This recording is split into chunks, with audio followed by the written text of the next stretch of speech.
جی آج کی ویڈیو میں ہم بات کرنے جا رہے ہیں کہ کیسے ہم منفی سوچوں سے دور رہ سکتے ہیں۔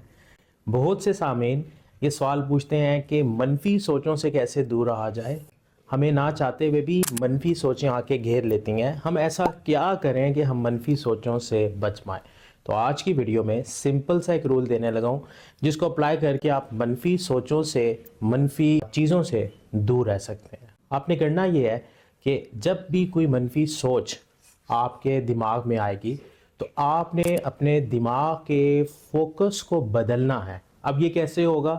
آپ نے اپنے دماغ میں اپنی لائف کی، اپنی زندگی کی کسی اچھی میموری کو ریکال کرنا ہے۔ آپ نے آنکھیں بند کرنی ہے اور اپنی زندگی کی شاندار میموری کو دوبارہ سے ریکال کرنا ہے، اور جب بھی کوئی منفی سوچ آئے تو اس عمل کو آپ نے دہرانا ہے، آنکھیں بند کر کے اچھی میموری کو ریکال کرنا ہے۔ تو اس سے یہ ہوگا کہ آپ کے دماغ کا فوکس بدلے گا، جس کی وجہ سے منفی سوچ آپ سے کچھ دور ہو جائے۔